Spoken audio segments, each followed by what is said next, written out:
All right, so it occurs to me that a lot of y'all in my audience, for one reason or another, I make references a lot of times to media and to literature and whatnot that many of y'all have probably never read and or watched.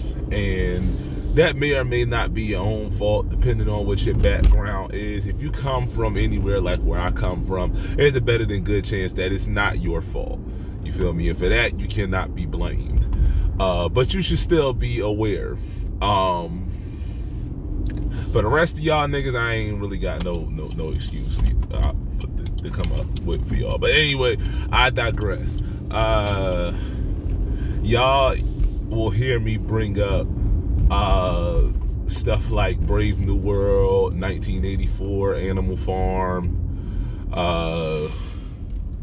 Well, the book is called Do Androids Sleep? Or rather, Do Androids Dream of Electric Sheep? But the movie is Blade Runner, right? But anyway, sticking with this whole theme of dystopic fiction and the idea that, and I said this in the New Jack City video, right, is that the majority of people who watched that movie, for one reason or another, did not take away the main lessons that that movie was trying to teach. You feel me? Whether it was willful ignorance or just, you know, niggas being stupid. But either way you want to look at it, the message got lost, or else, you feel me, Lil Wayne wouldn't have made a whole series of albums titled The Carter, right? Niggas wouldn't be naming themselves Nino Brown if they had actually watched the whole movie through to the point where Nino uses a little girl as a human shield. You feel me? So, to get dumb niggas. But whatever, I digress. So, I want to talk about Brave New World a little bit. Because it's a book that we probably everybody has heard of it. You feel me? It's one of those things that even if you don't know it, you know of it, right? But that's the problem. It's too many people know of it and don't know it. And honest to God, ain't actually going to take out the time to go and to know it. You feel me? Because a movie, as far as I know, a movie was never made of it. No, I'm wrong. I think they did make a movie about it, and the movie was horrible.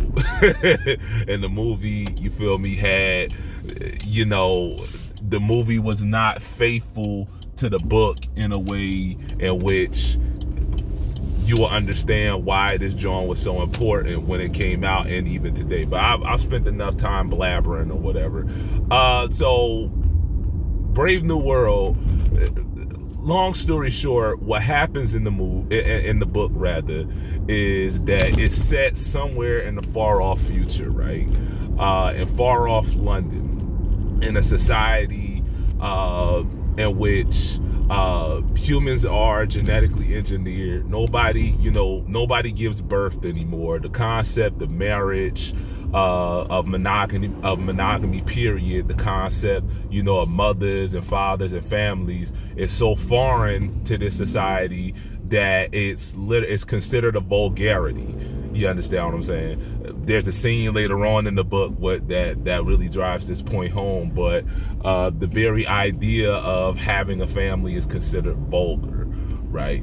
And there's a reason for that, and we'll explain that in a second.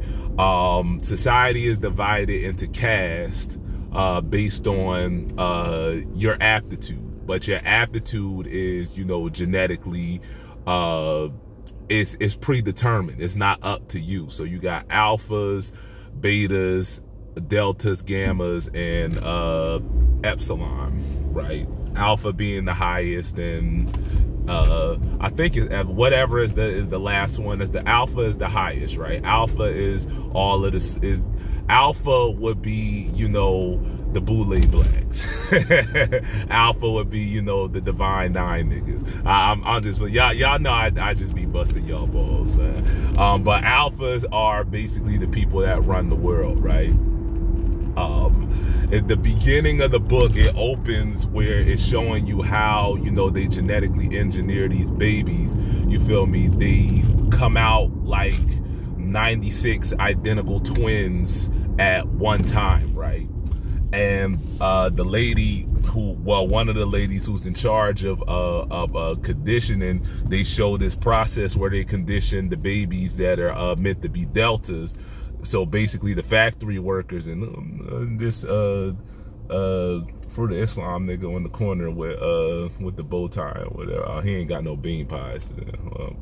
I don't want your newspaper, bro. I just want the bean pies. Don't come walking over here. I ain't got no money for you. Anyway, nah, I'm good, bro. I'm good. Anyway, what I was saying is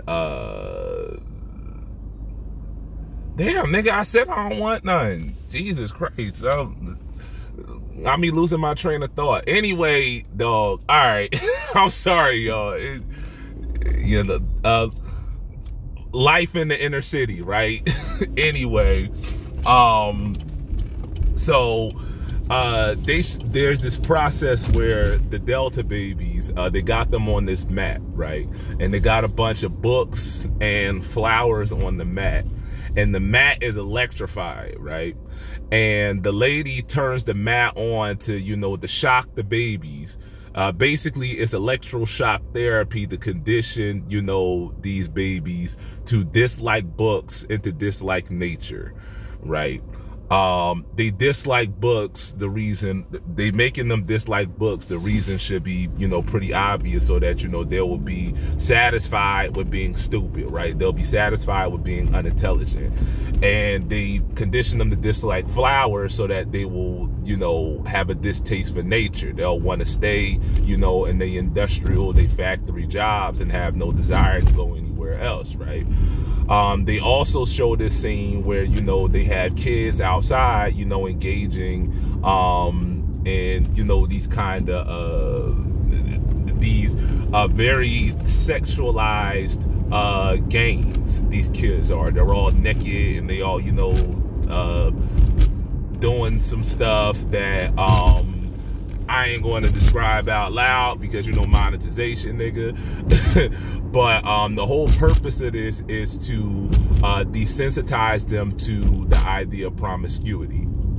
Again, promiscuity plays a big role in, you know, keeping this society intact. And again, we're going to talk about that a little bit later on. But this just gives you an idea of the kind of setting that we're in. There's a man, matter of fact, he's like the chief world leader. His name is Mustafa Mond.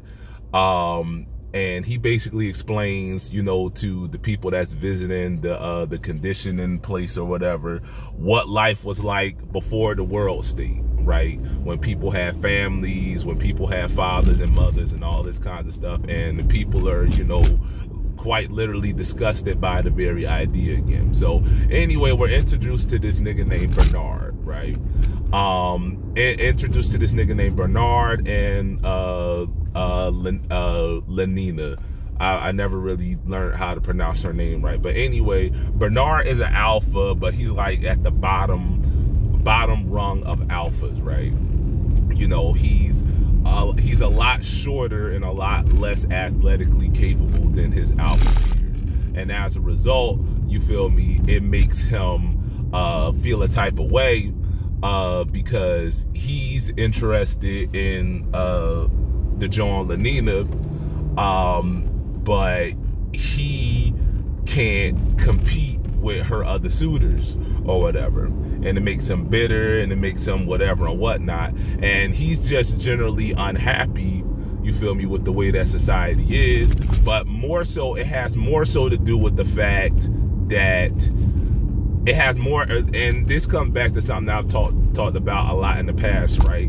In regards to, you know, the way that a lot of people practice and understand leftism. A lot of people see leftism, a lot of people who call themselves leftists aren't so much leftist as they see leftism as a means to accessing, you know, whatever form or whatever level of privilege they've been denied, right?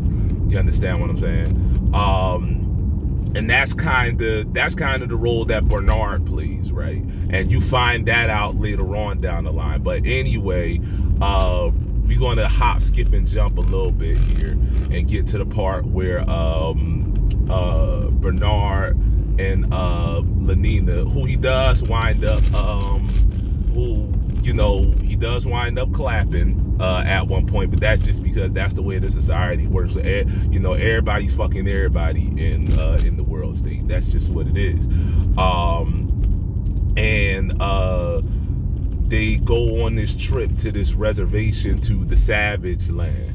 You understand what I'm saying? And while they out there in the savages, where the savages are, the quote unquote savages, they run into this nigga named John, right? And John, his mother is originally from the world state. She went out on a trip to the Savage Lands with the nigga who so happens to be Bernard's boss. And she wound up getting knocked up by that nigga, by Bernard's boss, right?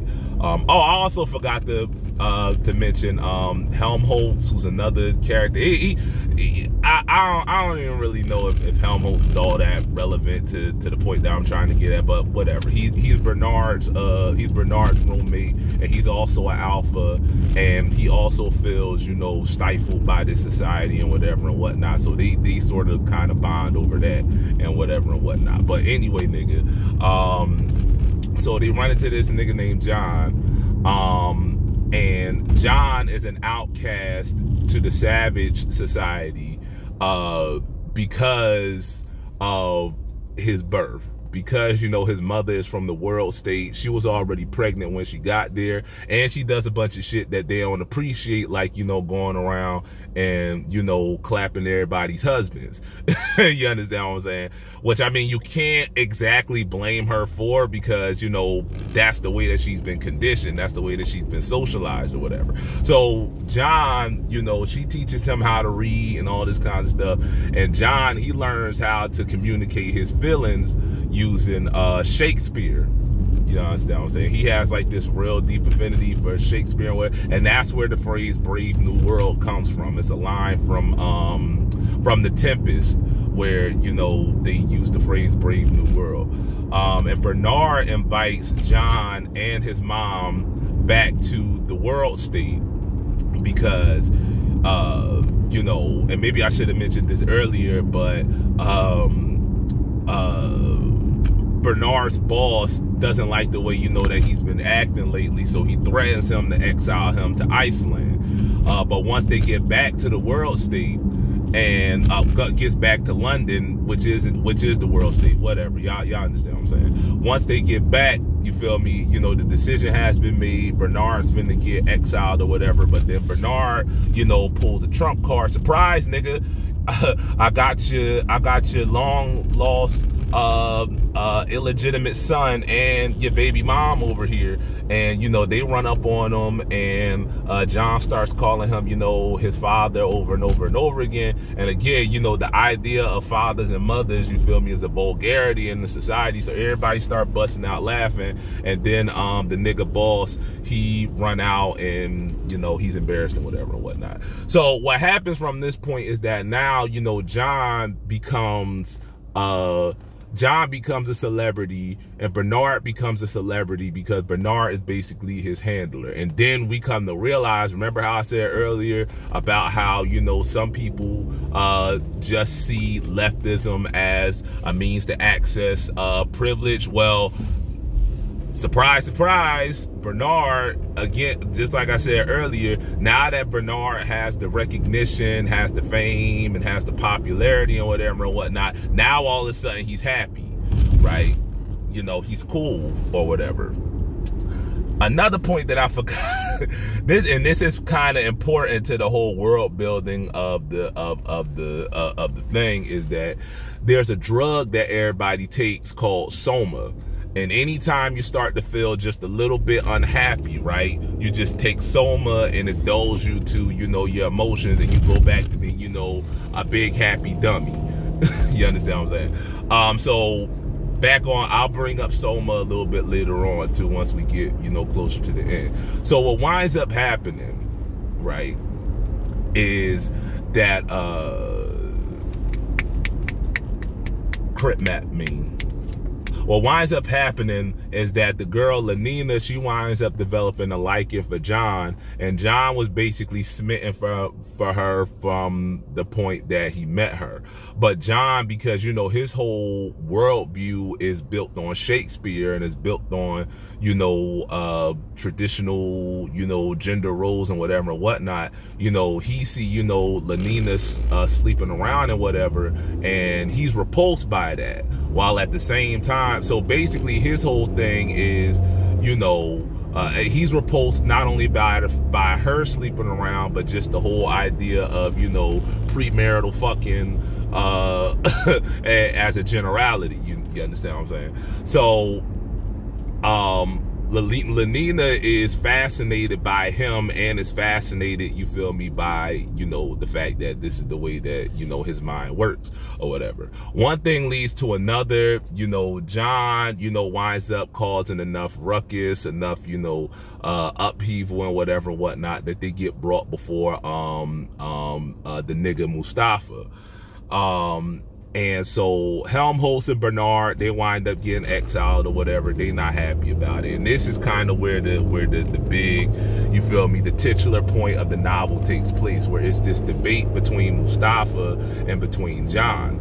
And the argument that John makes is that by creating this sterile society in which everything is controlled by the government, you understand what I'm saying? This society in which people are dissuaded in any way, shape, or form from feeling anything. People don't die in this, people don't age in this society. You understand what I'm saying? People don't have strife. They don't have, you know, any all of that. They can turn their brains off and just be happy. You understand what I'm saying? By creating this state, you know, people are happy, but they're not free. You understand what I'm saying? There's no artistic expression. There's no, you know, everybody is just conditioned to consume, you feel me, as much and as quickly as possible. Mustafa collapsed back with the idea that, all right, yeah, you got a point there, but I lived, you feel me, in the world that was before the world state. You know, there was constant war, there was constant strife, people was hungry, people was, you know, dying, people were not happy. You understand what I'm saying? So let me ask you this question. Is it really worth your happiness? If you could be a happy idiot, you feel me? You know, that whole phrase, I forget exactly the way that he phrases it, but the point that Mustafa is making is, what's so bad about living in blissful ignorance, right? Sure, you're not free, you feel me, to, you know, determine your own fate. Sure, you're not free to, you know, determine your own destiny or whatever, but the trade-off is that you don't ever have to worry, you don't ever have to stress, all of your needs are always met.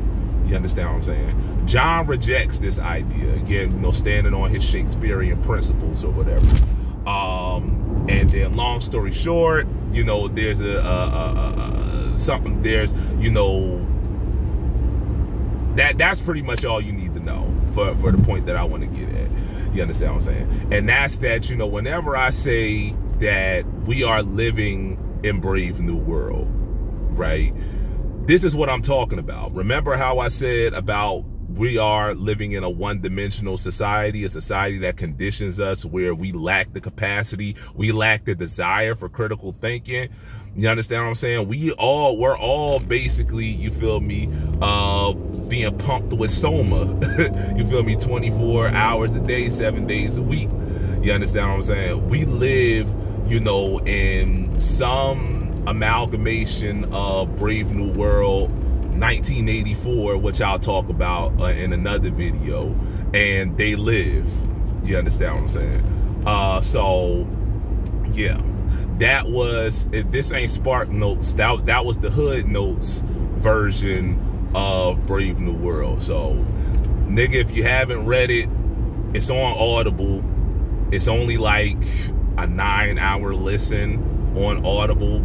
If you play it at like 1.5 speed, that probably cuts it down to like 4 or 5. So go and read it or listen to it for yourself. You understand what I'm saying? And you'll see, and you'll begin to see what I'm talking about how everything that we're living through, damn, man, back, it was a warning in 1930, and it turned out to be a prophecy, man. So yeah, there you had that. Brave New World, nigga.